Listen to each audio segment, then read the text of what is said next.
and welcome back to the 401 on Tech. Today we're back with our full review of the Aya Neo Pro. If you haven't already, check out our unboxing video that we did a couple of weeks ago. The link will be in the description below. The Aya Neo Pro is a handheld Windows gaming PC. It started as an Indiegogo campaign back in 2020 that we supported, and due to the success of that campaign, it's a real product that you can now purchase directly from their website.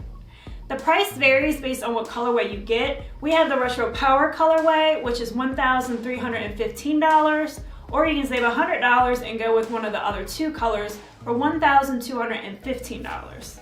They also have a lower spec model, the original Aya Neo, and the price for that model ranges between $925 to $1,015, depending on what size SSD you choose.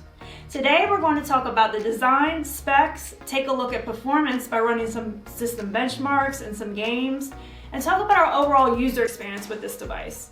So if you're looking for a handheld gaming device to play PC games on the go, stick around, we're going to get into it right after this.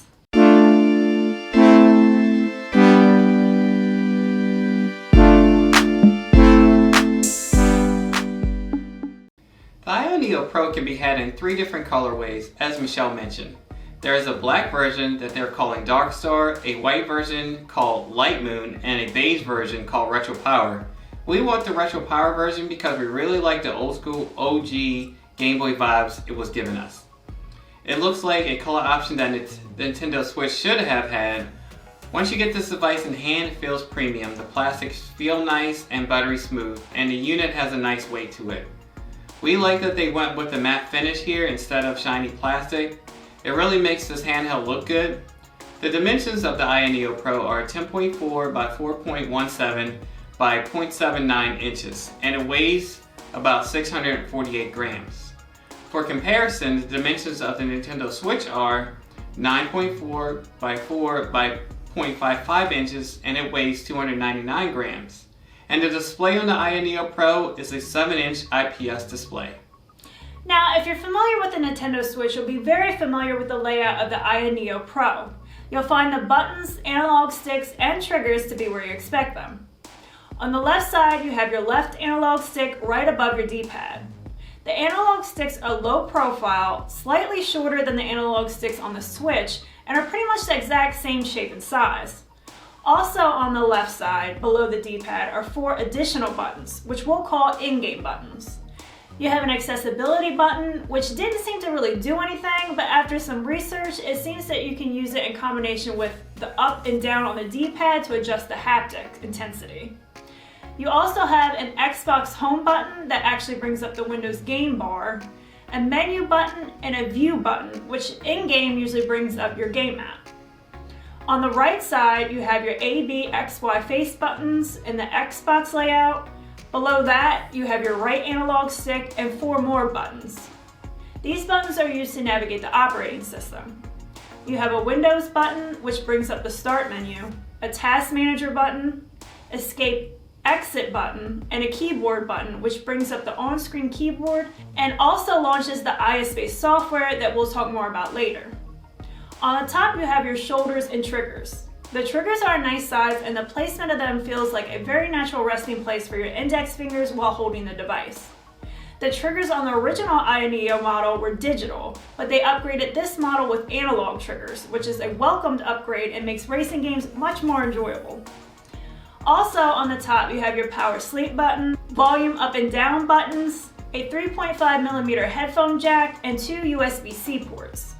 The far right one being a full function USB-C port, which you'll want to use for charging or connecting to a display.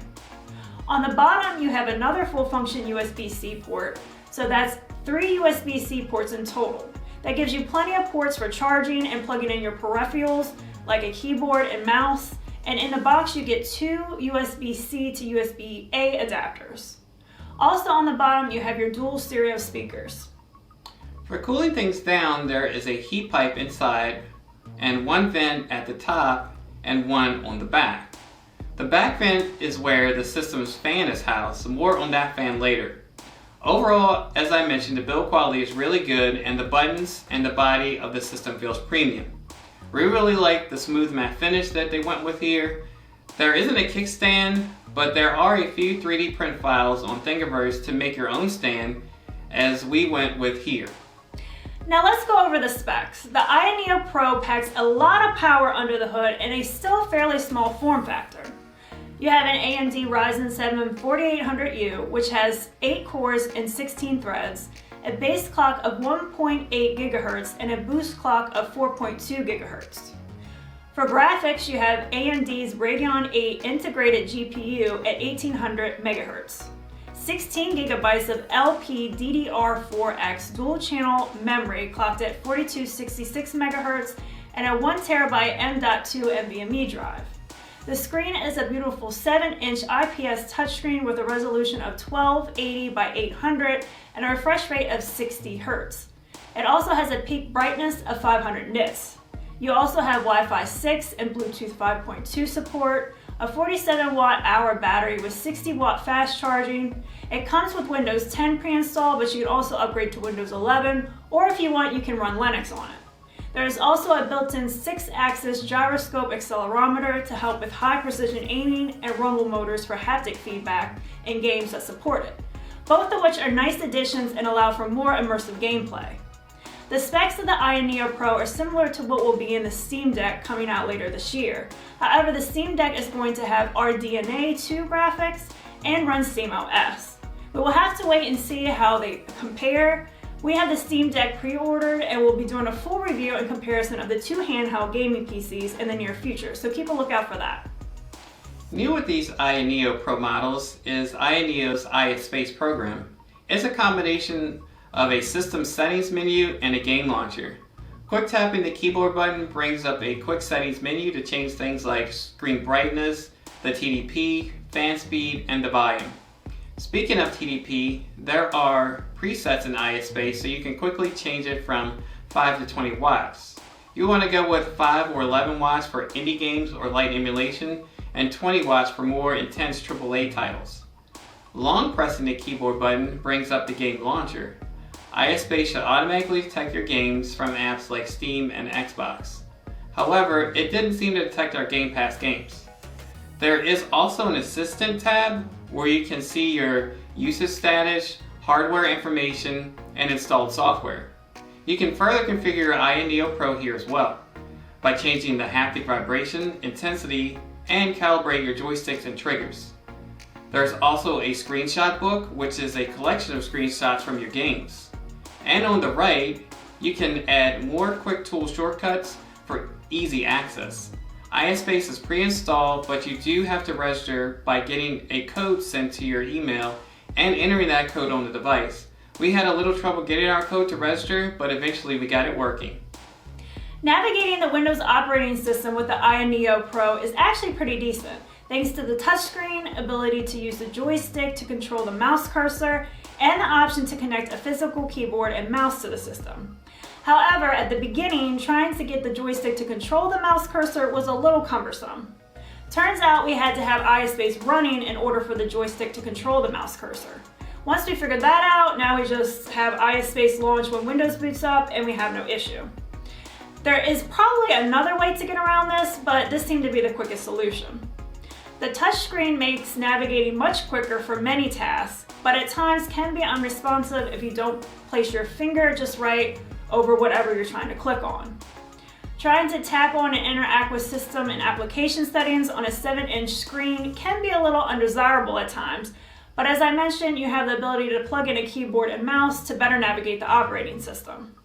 However, most of the time you're going to be gaming on the Neo Pro, and overall the device feels pretty good in the hands. I never really felt uncomfortable holding it, even for an extended period of time. Even though it's basically double the weight of the Nintendo Switch, I didn't notice the extra weight being an issue for me either. And the buttons, analog sticks, and triggers all felt pretty good during gameplay. Neo says you can get up to 6 hours of gameplay with the 47 watt-hour battery. However, that's probably playing indie games or doing light emulation. Playing AAA titles at higher TDPs will drain the battery quicker. In our experience, we were getting around 2 hours of gameplay on battery while playing more titles at a 20 watt TDP. You could always play plugged in using the 60 watt charger. The speakers get loud enough, but not right out of the box. we had to go into sound settings and go to speaker properties, select the speakers and properties, then select enhancements and check the loudness equalization.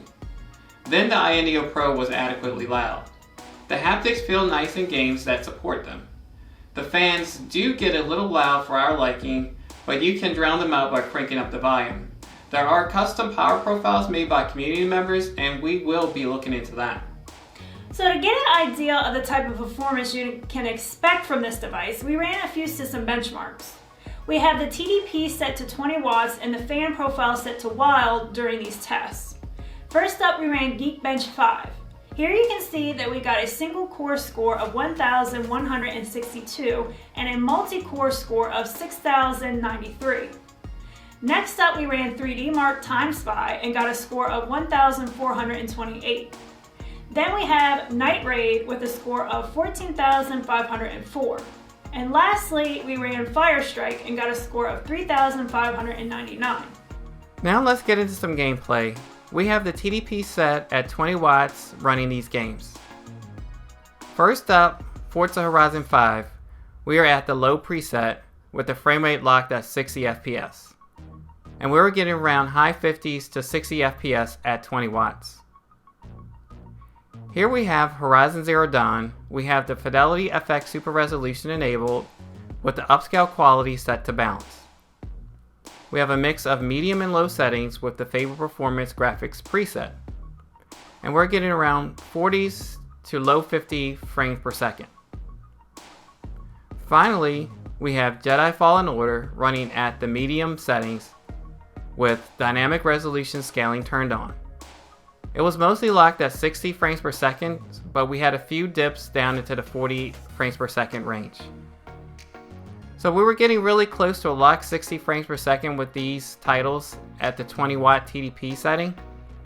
We wanted to show you guys what kind of performance you can expect to get out of the box with just using the tools available.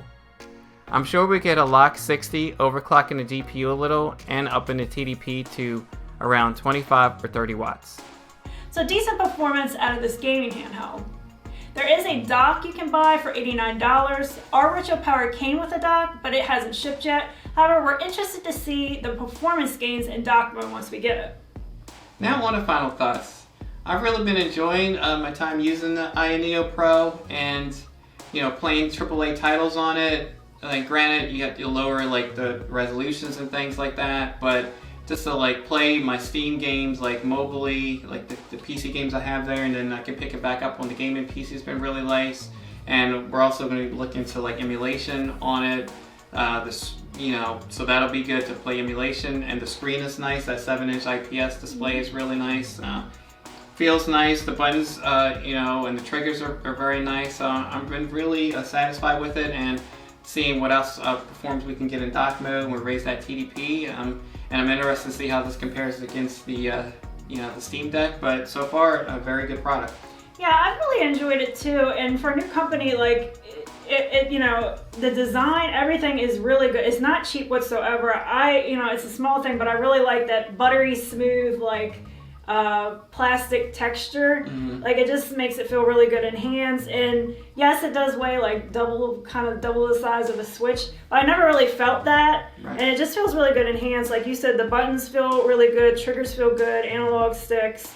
So I enjoyed it. And then like you said, playing games, we don't always want to go downstairs in the basement and play on our gaming PC. Right. Sometimes it's nice to just play in the bed if you want to, and you can just pick up. Yes, you have to lower the settings, depending on the game, low, medium, but it still is a decent experience. And again, it's the convenience of being able to play portably. It's a full-blown Windows PC, so whatever else you want to do with it, you can. If you want to put Linux on it instead, you can do that. So there's a lot of customization. The ISpace software is nice to quickly change it. TDP, which some people don't like to get into the settings and download other third-party software, so it's nice that they had that. And just all the other features it provides, I've enjoyed it a lot. Yeah, so it took a while to come out, but definitely worth the wait, and we've been enjoying it, and we'll have more content. We'll have an emulation video on this coming up on the channel, and we'll be getting the Steam Deck and doing that comparison. But that's going to do it for this one, guys. Please do remember to like, subscribe, and comment down below. It helps the channel grow. And we'll see you guys in the next one. Bye.